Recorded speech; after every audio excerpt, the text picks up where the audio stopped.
গুলশানে একটি হোটেলে বিএনপির অফিসিয়াল থিম সং উদ্বোধন অনুষ্ঠান চলছে। সেখানে আছেন সহকর্মী রিয়াজ রাহান। রিয়াজ, নির্বাচনী প্রচারণার প্রথম প্রহরেই ব্যতিক্রমী আয়োজন কেমন দেখছেন?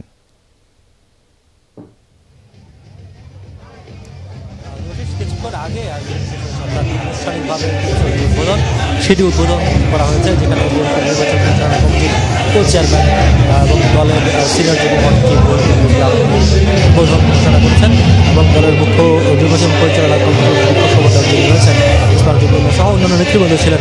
তারা যেটি এসেছেন এবং পাশাপাশি সাংস্কৃতিক সহ বিভিন্ন শ্রেণী পেশার মানুষ এখানে এসেছেন। এই যে আজকের যে আয়োজন, যেহেতু আজকে 12টা 1 মিনিট থেকে অর্থাৎ আজকে মধ্যরাত থেকে নির্বাচনী প্রচারণা আনুষ্ঠানিকভাবে শুরু হয়েছে, সেই জন্য তারা ঠিক 12টা 1 মিনিটেই এই থিম সংটির আনুষ্ঠানিক উদ্বোধন করেছেন। এর মাধ্যমে বিএনপির নির্বাচনে যে পরিচালনা নির্বাচন যে কার্যক্রম সেটি আনুষ্ঠানিকভাবে শুরু হলো। অর্থাৎ 2026-এর ত্রয়োদশ জাতীয় সংসদ নির্বাচনের আনুষ্ঠানিক প্রচারণা শুরু করেছে যা বাংলাদেশ জাতীয়তাবাদী দল বিএনপি।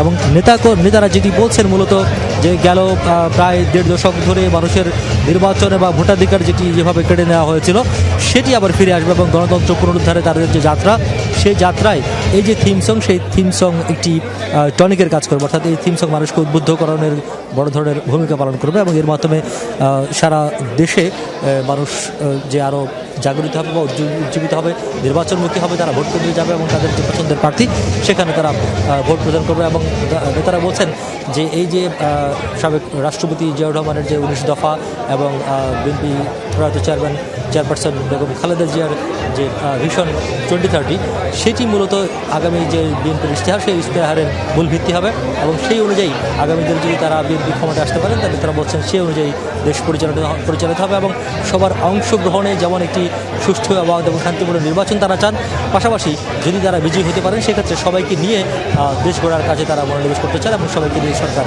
পরিচালনা করতে চান। ধন্যবাদ রিয়াজ যুক্ত হবার জন্য।